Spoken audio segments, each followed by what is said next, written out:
라스트 빅딜 함께 하시죠. 오늘 시장 안에서 주목받았던 종목들 체크해 보고요. 종가 매수 여부 확인해 보겠습니다. 네, 자 오늘도 바쁘게 알아보도록 하겠습니다. 김태성 ISF 본부장, 이주호 SP인베스트 본부장과 함께하겠습니다. 어서 오십시오. 어서 오세요. 안녕하세요.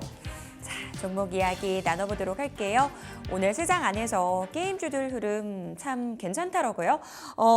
W게임즈 하반기 긍정적인 전망 조금씩 나오고 있던데요. 이 종목에 대한 두 분의 의견 들어보겠습니다. 두 분 모두 종가 매수 의견 주셨고요. 김태성 본부장님 의견 좀 들어볼게요. 네, 일단 뭐 전체적으로 게임주가 오늘 반등이 좀 나오고 있죠. 그러니까 최근에 게임주 같은 경우에는 게임스컴이라고 하는 이벤트가 있었는데 참 이게 맞는지는 모르겠지만 게임스컴에 참여한 펄어비스가 수상을 하지 못했다라는 이슈로 사실은 그날 상승보다는 하락 변동성이 굉장히 컸었고 네. 넥슨 게임즈 같은 경우에는 이제 퍼스트 디센던트에 대한 기대감이 굉장히 높았는데 굉장히 짧은 시간 안에 동시 접속자 수가 급격하게 떨어지는 모습을 보이다 보니 게임주들을 좀 투자함에 있어서 굉장히 불안감이 많은 그러한 상황 속에 지금 W 게임즈 같은 경우에는 차트의 흐름을 보면 최근 뭐 8월 5일 뭐 블랙 먼데이라고 불리우는 그날을 제외하고는 굉장히 지수보다도 시장보다도 더 좋은 모습을 보이고 있다라고 좀 보시면 될 것 같아요. 그래서 네. 현재 구간에서 거래량만 조금 더 들어오면 역사적인 또 신고가 영역으로 갈 수 있는 상황이 아닌가 싶고 그러면 왜 W게임즈가 긍정적으로 봐야 되는 명분이 뭐냐? 일단 첫 번째로는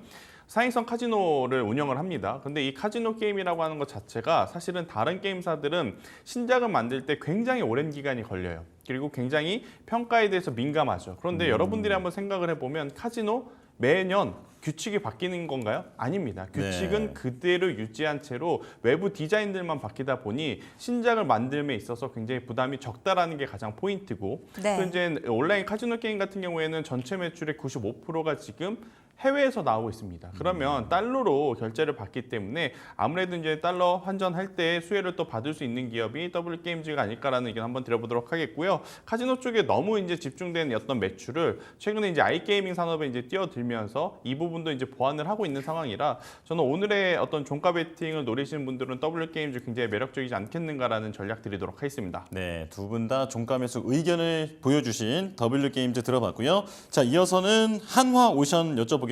미 해군 MRO 사업 수주 그리고 폴란드 대표 방산업체와의 MOU 소식이 전해졌는데요. 자, 이 한화오션 종가 매수 하시겠습니까?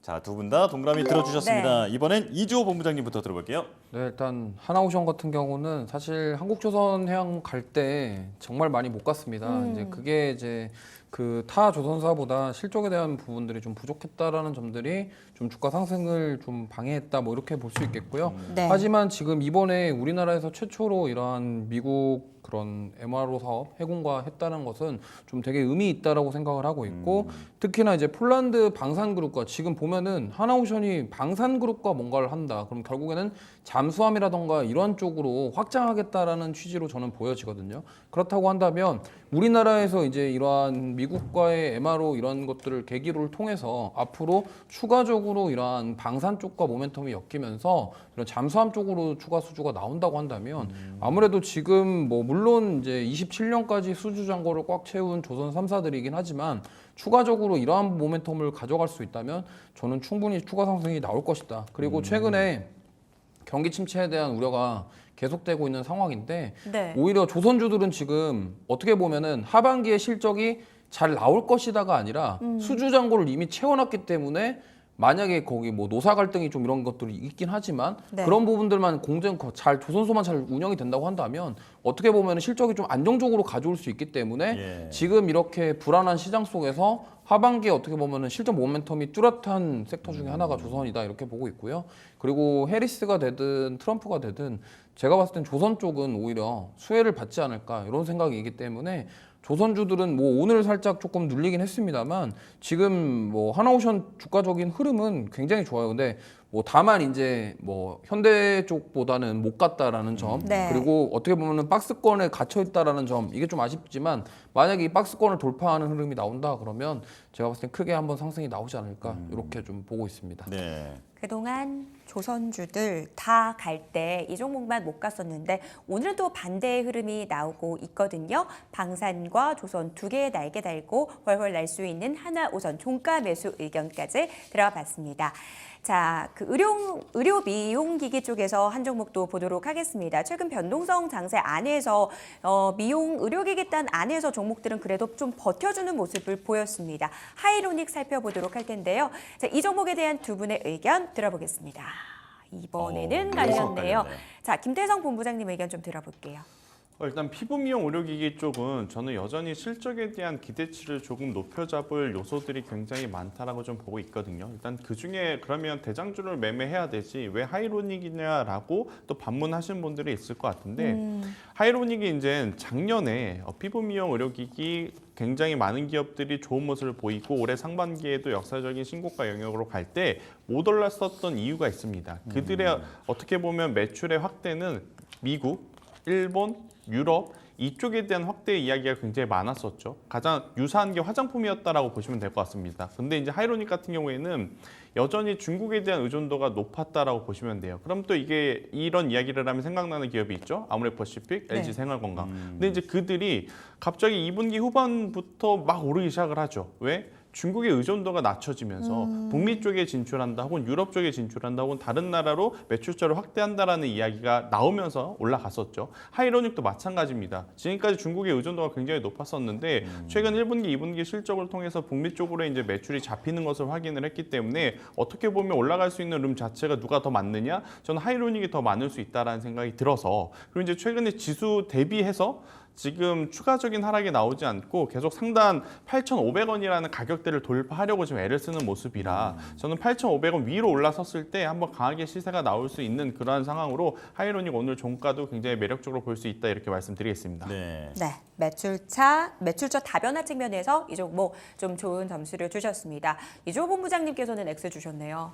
네, 다 좋은데 네. 실적 모멘텀이 조금 부족하다는 생각이고 특히나 이제 자회사 아띠베튜피티에 대해서 투자를 좀 많이 했는데 거기서 사실상 뭐 만족할 만한 그런 뭔가 지금 나오지 않고 있는 상황이에요. 그래서 뭐 지금 가정에서 사용하는 그 울세라 비슷한 거를 가정에서 사용하는 그 제품 이 부분이 네. 이거거든요. 근데 지금 여기에 투자를 많이 했는데 지금 여기서 뭐 지금 당장에 실적이 나는 그런 상황은 아니기 때문에 사실은 지금 보면은 집속형 초음파 예를 들면은 지금 하이노릭 같은 경우는 보통 지방흡입 하신 분들이 이제 후 관리를 하는 그런 지금 의료기기를 병원에다가 대부분 납품하고 있거든요. 예. 네. 근데 거기서 이제 사용되는 카트리지에 대한 교체 수요는 당연히 있고 이거에 대한 지금 매출은 나오고 있습니다. 하지만 투자한 자회사 쪽에 지금 매출에 대한 부분 때문에 저는 오히려 실적 모멘텀이 좀 부족하다. 물론 뭐 여러 가지 다변화를 시도하고는 있지만 아직까지 지금 시장 분위기상 요게 만약에 실적 모멘텀이 좀 부족하다 그러면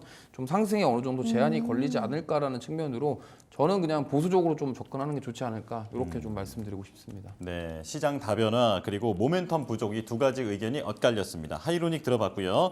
자, 시간이 없으니까 좀 빨리 가보도록 하겠습니다. 자, 이번엔 GLK 여쭤볼 텐데요. 지금 오늘 카지노주가 다 잘 가고 있습니다. 강원랜드 관련해서 어떤 허가가 떨어졌기 때문인데 자세한 내용은 전문가들과 들어보도록 하고요. 자, 이주호 본부장님, 죄송합니다. 두 분 의견부터 여쭤볼게요.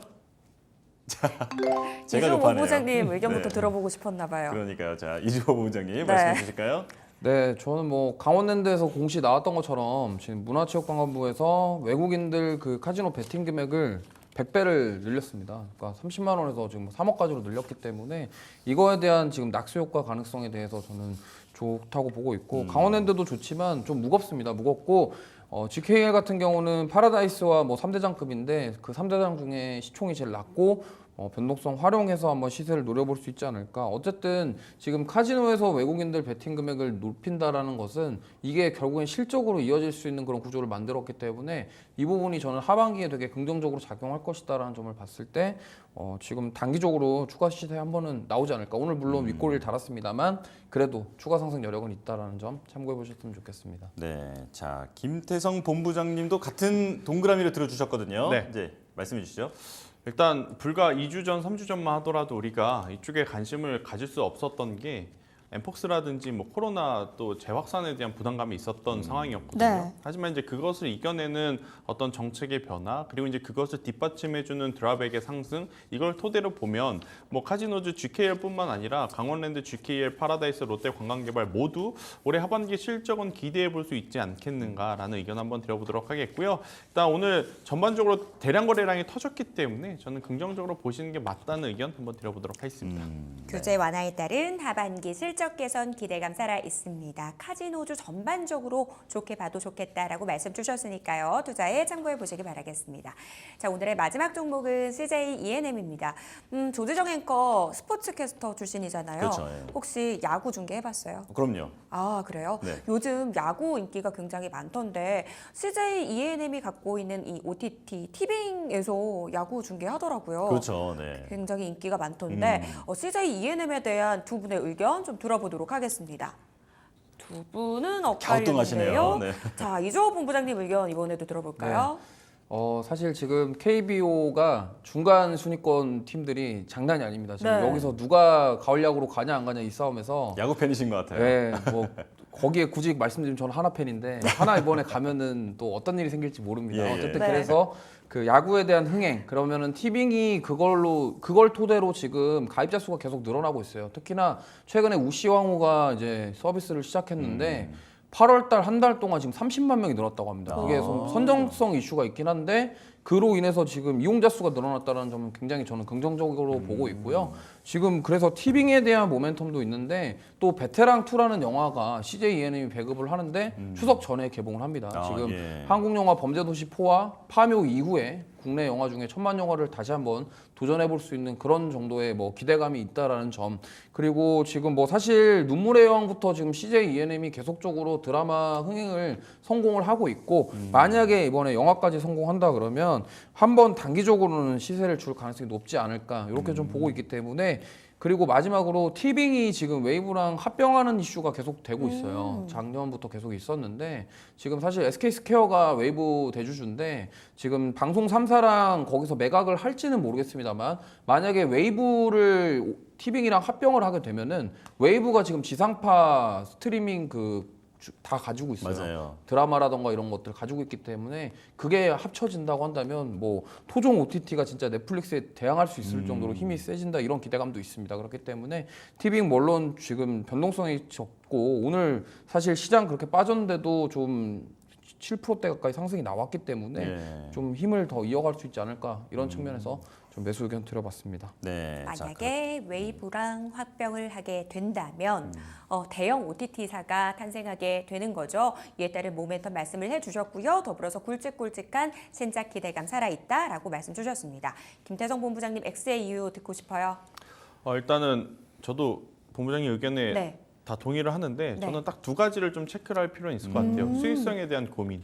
그러니까 그동안에 CJ ENM을 비롯해서 스튜디오 드래곤 혹은 콘텐츠의 중앙에 오르지 못했던 건 뭐냐면 과거보다 지금 제작 편수가 많이 줄어든 상황이었거든요. 그럼에도 불구하고 마진율에 대한 고민이 여전히 남아 있다라는 것. 그리고 이제 제작 편수가 적다라는 건 뭐냐? 흥행할 수 있는 작품을 만들어낼 확률이 과거보다 조금 줄어든 거 아닐까라는 생각도 저는 합니다. 왜냐 뭐가 터질지 모르니까 굉장히 많은 작품들을 만들어내야 되는데 지금 그 예전보다는 지금 작업하는 환경에 들어가는 비용이 많이 들어간다고 해요. 그러다 보니 과거보다 하는 편수의 어떤 이 부족이 조금은 저는 불확실성으로 자리 잡지 않을까라는 생각이 들어서요. 그래도 CJ ENM 팻말을 바꿔야 되나 싶은 생각이 들 정도로 그래서 갸우뚱하신가 봐요. 지금의 가격은 그래도 저도 이제 긍정적으로 볼 수는 있다는 의견 드려보도록 하겠습니다. 전반적인 자료에 대해서는 두 분 모두 공통적인 의견을 주셨어요. 다만 김대성 본부장님께서는 수익성 개선에 대한 부분은 좀 확인할 필요가 있지 않나라는 포인트 잡아주셨으니까요. 참고해 보시기 바라겠습니다. 자, 저희는 마감 시보 듣고 돌아올게요.